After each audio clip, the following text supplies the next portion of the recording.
우리가 사로잡힌 지 25째 해, 성이 함락된 후 14째 해 첫째 달 10째 날에, 곧 그날에 여호와의 권능이 내게 임하여 나를 데리고 이스라엘 땅으로 가시되, 하나님의 이상 중에 나를 데리고 이스라엘 땅에 이르러 나를 매우 높은 산 위에 내려놓으시는데, 거기에서 나무로 향하여 성읍 형상 같은 것이 있더라. 나를 데리시고 거기에 이르시니, 모양이 녹같이 빛난 사람 하나가 손에 삼줄과 측량하는 장대를 가지고 문에 서 있더니, 그 사람이 내게 이르되, 인자야, 내가 내게 보이는 그것을 눈으로 보고 귀로 들으며 내 마음으로 생각할지어다. 내가 이것을 내게 보이려고 이리로 데리고 왔나니 너는 본 것을 다 이스라엘 족속에게 전할지어다. 내가 본즉 지팍과 사방으로 담이 있더라. 그 사람의 손에 측량하는 장대를 잡았는데, 그 길이가 팔꿈치에서 손가락에 이르고 한 손바닥 너비가 더한 자로 6척이라. 그 담을 측량하니 두께가 한 장되요 높이도 한 장되며, 그가 동쪽을 향한 문에 이르러 층계에 올라 그 문의 통로를 측량하니 길이가 한 장되요 그 문 안쪽 통로의 길이도 한 장되며, 그 문간에 문지기 방들이 있는데 각기 길이가 한 장되요 너비가 한 장되요 각 방 사이 벽이 5척이며 안쪽 문 통로의 길이가 한 장되요 그 앞에 현관이 있고 그 앞에 안문이 있으며, 그가 또 안문의 현관을 측량하니 한 장되며 안문의 현관을 또 측량하니 8척이요 그 문 벽은 2척이라. 그 문의 현관이 안으로 향하였으며, 그 동문간의 문지기 방은 왼쪽에 셋이 있고 오른쪽에 셋이 있으니 그 셋이 각각 같은 크기요. 그 좌우편 벽도 다 같은 크기며, 또 그 문 통로를 측량하니 너비가 10척이요 길이가 13척이며, 방 앞에 칸막이 벽이 있는데 이쪽 칸막이 벽도 한 척이요 저쪽 칸막이 벽도 한 척이며, 그 방은 이쪽도 6척이요 저쪽도 6척이며, 그가 그 문간을 측량하니 이 방 지붕가에서 저 방 지붕가까지 너비가 25척인데 방문은 서로 반대되었으며, 그가 또 현관을 측량하니 너비가 20척이요 현관 사방에 뜰이 있으며, 바깥문 통로에서부터 앞문 현관 앞까지 50척이며, 문지기 방에는 각각 닫힌 창이 있고 문 안 좌우편에 있는 벽 사이에도 창이 있고, 그 현관도 그러하고 그 창은 안 좌우편으로 벌여 있으며, 강문 벽 위에는 종려나무를 새겼더라. 그가 나를 데리고 바깥들에 들어가니 뜰 3면에 박석 깔린 땅이 있고, 그 박석 깔린 땅 위에 여러 방이 있는데 모두 30이며, 그 박석 깔린 땅의 위치는 각 문간의 좌우편인데 그 너비가 문간 길이와 같으니 이는 아래 박석 땅이며, 그가 아래 문간 앞에서부터 안뜰 바깥 문간 앞까지 측량하니 그 너비가 100척이며 동쪽과 북쪽이 같더라.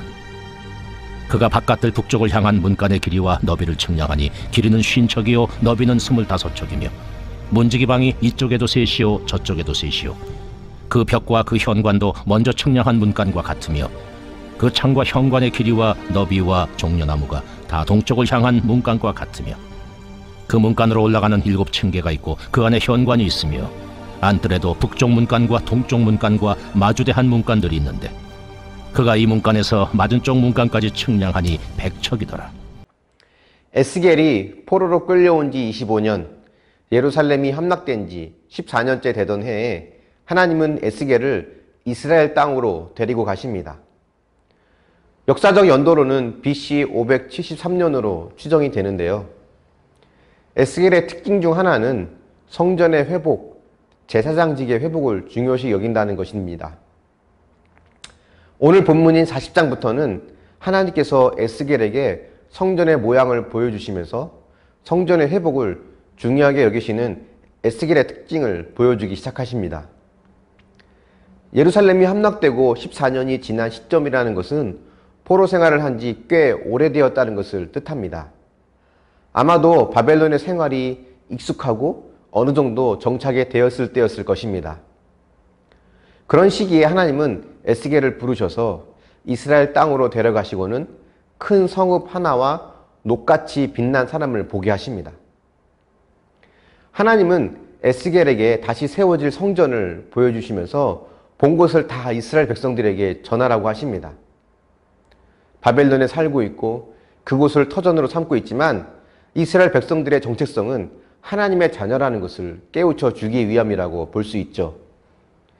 에스겔과 함께 포로로 끌려온 사람들은 어느새 25년이 지났으니 그곳에서 농사도 짓고 결혼도 하고 아이를 낳으며 살고 있었을 것입니다. 예루살렘에 살 때는 성전에서 번제도 드리고 절기도 지키면서 하나님을 섬기는 생활을 쉽게 할 수 있었는데 바벨론 땅에서는 성전도 없고 번제를 드릴 수도 없으며 절기를 지키기는 더더욱이 어려웠을 것입니다. 그런데 처음에 그것이 불편하고 이상하게 느껴졌겠지만 어느새 그것이 익숙하고 편안해질 수 있죠. 그러다 보면 자칫 자신의 정체성을 잃어버리기가 쉽습니다. 그래서 하나님은 에스겔을 통해 새로운 성전을 보여주시고 그것을 전하라고 하신 것 같습니다. 이 본문을 보니 오늘날 비대면 예배가 익숙해진 우리의 모습을 보게 됩니다. 코로나가 시작된 지 어느새 2년이 되었는데요. 처음엔 비대면 예배가 불편하고 이상했었죠. 그때는 대면 예배를 드릴 수 없는 것이 속상했고 그 모임이 얼마나 소중한지 깨닫기도 했었습니다. 그런데 2년이 되다 보니 어느새 비대면 예배가 더 익숙해지고 편안해지는 우리의 모습을 보게 됩니다. 비대면 예배가 잘못되었다는 것을 이야기하는 것이 아닙니다. 비대면 예배로 드리든 대면 예배로 드리든 하나님 앞에 마음을 다해 예배 드리는 자세가 중요합니다. 그럼에도 불구하고 우리의 육신은 조금 더 편안함을 찾게 되고 그러다 보니 대충 편하게 드릴 수 있다는 이유로 비대면 예배를 더 좋아하게 되는 게 문제가 되는 거죠. 에스겔에게 보여주시는 성전은 솔로몬의 성전이나 수르바벨의 성전, 헤롯의 성전 어느 것과도 모양이나 크기가 일치하지 않습니다. 벽의 두께와 높이가 3m가 넘습니다. 다시는 무너지지 않도록 강력하고 안전하다는 것을 보여주는 것 같습니다. 우리의 삶이 주님 안에 있을 때 가장 안전한 것 같습니다. 코로나19로 전 세계가 혼란스러운 이때에 가장 안전한 피난처가 되시는 주님을 의지하며 그분 안에 거하는 믿음이 있기를 바랍니다. 가장 든든한 하나님의 말씀을 가까이 하며 그 말씀대로 살아낼 때 가장 강력하고 안전한 주님의 팔이 나를 안아주시고 보호해 주실 줄 믿습니다. 그런 믿음의 삶으로 살아가는 저와 여러분이 되기를 축원합니다. 묵상해 보십시오. 코로나19 기간 동안 나의 믿음이 더 견고해졌습니까? 아니면 약해졌습니까? 다시 견고해지기 위해서 말씀을 늘 붙잡고 묵상하며 의지해야 함을 인정하십니까? 기도하겠습니다. 사랑의 하나님, 바벨론 땅의 생활이 익숙한 그들에게 새로운 성전을 말씀해 주시면서 그들의 정체성이 무엇인지를 깨닫게 하신 하나님의 은혜를 보게 됩니다. 코로나19로 비대면 예배가 익숙해진 이런 상황 속에서 하나님, 게으르고 나태해지는 우리의 삶이 우리의 믿음이 되어지고 있지는 않은지를 돌아보게 하여 주시고 우리가 있어야 할 영원한 처소인 하늘나라, 하나님 나라를 생각하며 이 땅에서 하나님 나라의 백성의 삶을 살아낼 수 있도록 도우시고 인도하여 주시길 원합니다. 새로운 성전이 벽의 두께와 크기가 크고 강한 것처럼 주님 안에 있는 것이 가장 안전한 것임을 믿습니다. 세상의 혼란한 상황 속에서 더욱더 주님을 의지하며 말씀을 붙잡고 말씀대로 살아내는 믿음의 삶이 되게 하여 주시옵소서. 감사드리며 예수님의 이름으로 기도합니다. 아멘.